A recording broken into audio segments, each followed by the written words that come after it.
अरे अरे अरे कर क्या रहे हो? भगवान के लिए कुछ दे दीजिए बाबूजी। तुम 1 रुपया दोगे वो 10 लाख देगा। 1, 2, 5 कुछ भी दे दो बाबा। वाह, 1-2 के बाद सीधा 5 रुपए पर आ गए। हटो। आजकल छुट्टे की प्रॉब्लम चल रही है बाबूजी। देखो, गांधी जी ने कहा है भीख मांगना और भीख देना दोनों ही गलत बात है। हटो। हम भीख मांग रहे हैं बाबूजी, सीख नहीं। और फिर गांधी जी ने तो ये भी कहा था कि घूस लेना भी बुरी बात है और देना भी। फिर भी लोग देते और लेते रहते हैं ना बाबूजी।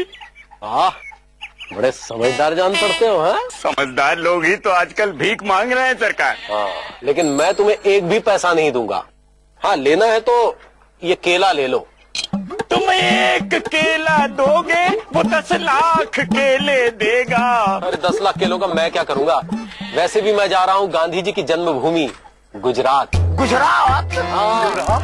पापा कसम, लापता गंज से डायरेक्टली गुजरात? हाँ, वहाँ गुजरात में गांधी जी के विचारों को लेकर एक अधिवेशन होने जा रहा है। अच्छा, तो हमें उसमें भाषण देने के लिए पूरे पोस्टल विभाग की तरफ से चुना गया है। चचा, हमें क्या बात चुनते हैं। कभी कभी लोग चुन भी लेते हैं। अब आप चुप रहिए, जल टुकड़े कहीं के। सुनिए मुकंदी भैया, ये तो बहुत हैप्पीनेस की बात है। पापा कसम, फादर ऑफ चुकंदी, फादर ऑफ नेशन के लिए भाषण देने जा रहा है। लेकिन मुकुंदी भैया, गुजरात जाएंगे कैसे? साइकिल से? और वहाँ रहेंगे कहाँ? ये कैरियर पे?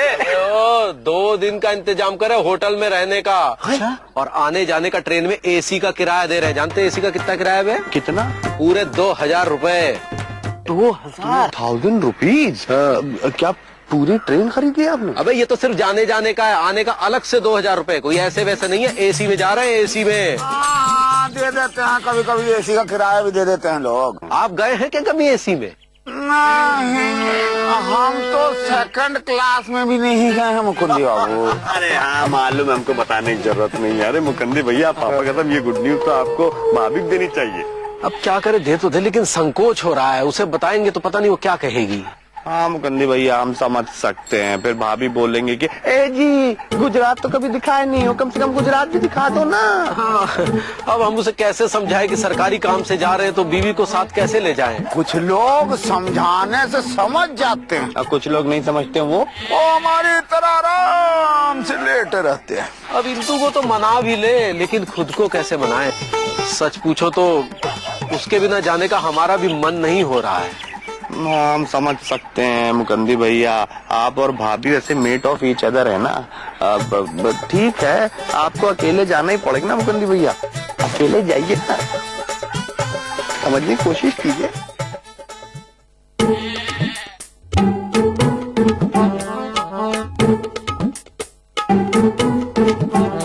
जी और जी, हम बोल बोल के थक गए, लेकिन कौन सुने तब ना। हमको पता है, यही ना कि कहीं घुमाने नहीं ले गए। बात घुमाने की कोशिश नहीं करो। 3 दिन से बोल रहे केले लेके आओ, केले लेके आओ। अरे वो केले लाए हैं ना। ये देखो, पूरे 1 दर्जन में 1 कम। 1 कम का है? वो एक भिखारी को दे दिए। जब बात, बहुत दानी हो गए। हाँ, वो क्या कहते हो? सॉरी, फालतू में गुस्सा किया। तुम्हारे तो गुस्से में भी प्यार है इंदुमती। ए जी। ओ जी। आ करो। जब बात, हम लिख तो नहीं सकते, लेकिन पढ़ जरूर सकते हैं। तुम्हारा चेहरा क्या बात है? वो दफ्तर वाले हमें गांधी जी पे भाषण देने के लिए 2 दिन के लिए गुजरात भेज रहे हैं। गुजरात? हाय दया।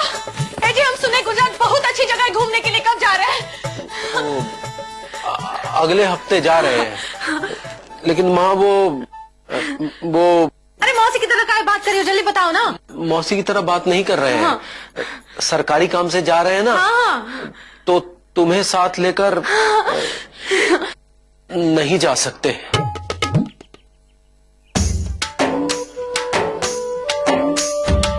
क्या हुआ इंदुमती? क्या हुआ? अरे हम कब बोले उनका साथ ले जाओ? कब? हाँ, हम तो आपके लिए बहुत खुश है। ये तो हमारे लिए गर्व की बात है ना कि आप भाषण देने जा रहे हो। पर हमको तो लगा कि लगा कि हम जिद करेंगे, हमका ले जाओ, हमका ले जाओ। हाँ?